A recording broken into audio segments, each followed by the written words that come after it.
Hello and welcome to the second part of my 3-part series covering the Streets of Rage franchise. In this video, we're going to be taking a look back at Streets of Rage 2 to see just how it managed to improve on its predecessor and if it's still worth your time today. So let's dive into 1992/3's Streets of Rage 2 for the Sega Mega Drive or Genesis and see how it holds up today. As this game is a sequel, I'm going to be making various comparisons to the first game, which I've already made a video about, so if you are unfamiliar with the game, I'd recommend giving it a look to get an idea of some of the visual and gameplay differences, as well as some opinions that I'll be discussing.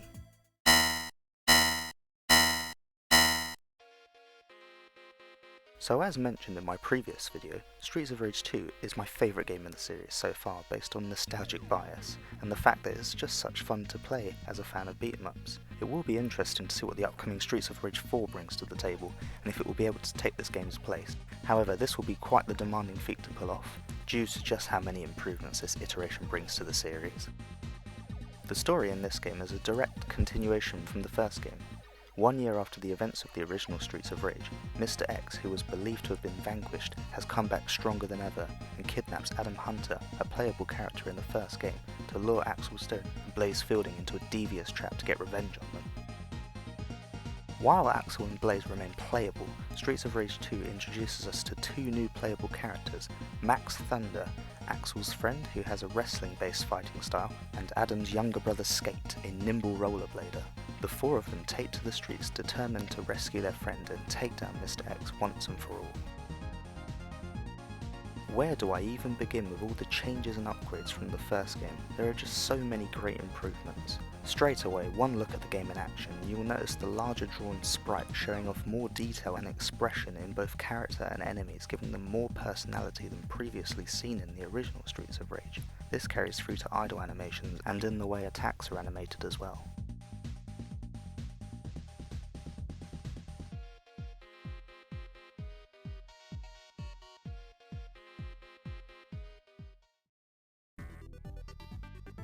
Enemies now have viewable names and have their own individual life bars, along with their own unique fighting styles. This allows you to think more about how to approach them and which moves would be best to use in any given situation. The police special attack featured in the first game has now been replaced with character-specific special moves. Each character has two different variants of this special move. Using these will take a portion of your health bar and can be used as many times as your current health bar allows, giving an interesting risk and reward mechanic. There is, however, an exception. When one particular variant of the special move is used and it doesn't hit an enemy, then you will not lose any health. On top of this addition, you can also pull off character-specific blitz attacks with a double tap of the directional button relative to the direction your character is facing, which adds another layer of depth by expanding on each character's fighting technique.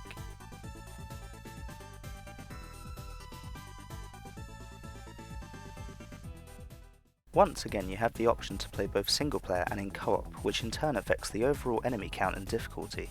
In a first for the series is a 2-player duel introduced, allowing you to face off head to head, which is pretty enjoyable in its own right. You now have the choice of 4 playable characters this time around, as well as 2 new stat values applied to each of them, with the returning self-explanatory strength, speed and jump. These are referred to as technique and stamina, which I found difficult to decipher exactly what these relate to. I would imagine technique affects the overall ability to deal with crowded situations based on your different offensive options, and stamina affecting how much of a beating you can take. I would imagine this adds further depth to each character's playstyle and overall feel, although I would argue that these two values don't have as much of an impact as the original 3 stats, which still hold the most prominence, which you can feel gameplay wise. If you know exactly what these stats refer to, I'd be interested to find out, so please let me know. Also, in a first for the series, diagonal scrolling and sub-areas are introduced, which open them up and provide lots of varied areas to the game. Because of these improvements, the stages feel more expansive than ever.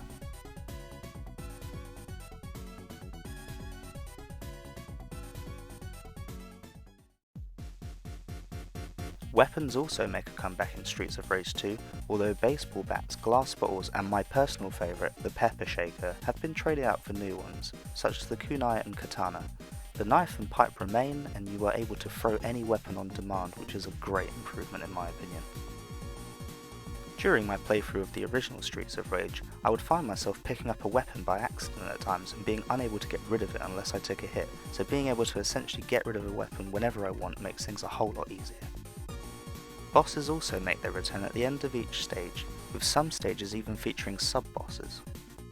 They are much more refined and have more of a varied moveset, making these fights more interesting and memorable. They're still able to deal huge damage as expected, with Stage 5's Arbear being one of the most difficult in my opinion.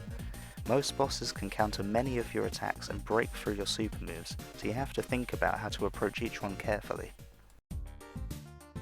This time, when making it to Mr. X, he wastes no time asking you anything. I guess he's still holding a grudge from the last time you beat him down. He sends out his new right-hand man Shiva to take you out, and upon failing, takes matters into his own hands. He acts almost identically to his prior appearance, attacking you with his gun and shooting at you. Streets of Rage 2 chooses to leave behind any bad endings this time around, sticking with just the one overall good ending. While a minor step back, it really doesn't detract from the game overall. You'll still feel satisfied when beating the game and taking out Mr. X in order to save Adam. The gameplay in Streets of Rage 2 is a massive step up in quality, feeling much more refined in my opinion. It offers you more fighting options than before and offers you creative ways to take out your enemies. The standard jab returns, being able to be strung into a combo as before downing enemies, which looks great in motion thanks to the larger sprites. Jump kicks also return, downing enemies as they did before, but in addition you can now perform a downward attack that stops enemies from falling back and puts them into hit stun, allowing for further combo potential. This is one of my favourite additions, and while sounding trivial, it makes the beat 'em up gameplay feel much more fluid and enjoyable. And of course, throws are back and function very closely to its predecessor, but now you can catch enemies off guard after an attack and grab them from behind. Hit stun is also back, but nowhere near as forgiving as it was in the original Streets of Rage. It can no longer be used to cheese your way through some of the bosses, and some enemy types will even break through. It's still possible to dispatch some enemies with it, and can be useful in some situations. Also returning is the ability to save yourself from taking damage when thrown. Streets of Rage 2 really ups the ante when it comes to gameplay and graphical improvements, which always makes it a joy to come back to, and it is what cements it as an all-time classic in the hearts of many. Yuzo Koshiro returns to Streets of Rage 2 once again and manages to provide an even better score for the game with the help of Motohiro Kawashima. The soundtrack was once again inspired by electronic dance and house music of the time, with Motohiro Kawashima contributing techno and trance.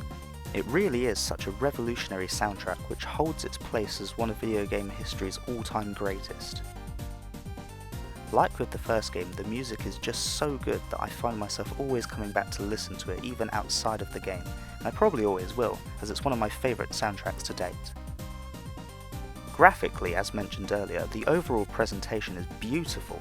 All the sprites are full of detail and personality, and the backgrounds are absolutely stunning, with each stage containing more than just one area to fight in, which really fleshes out the world and makes you feel like you're on a grand journey, each feeling unique and memorable.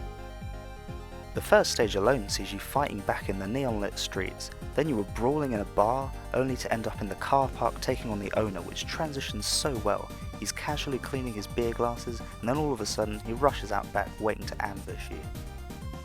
Little details like these just make the game that much more enjoyable and set it apart from the original Streets of Rage.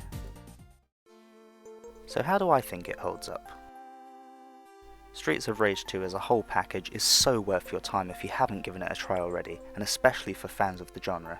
It can be hard to go back to the previous entry after playing this one, but that just shows how good and improved this game is. Without discrediting the first, because that's still great fun in its own right. Some players may find it more enjoyable to start with this game, especially if you've tried playing the original and didn't like it all that much. There is so much to love about Streets of Rage 2, even by today's standards. It stands the test of time and feels like a game that will remain timeless and will always be a pleasure to revisit.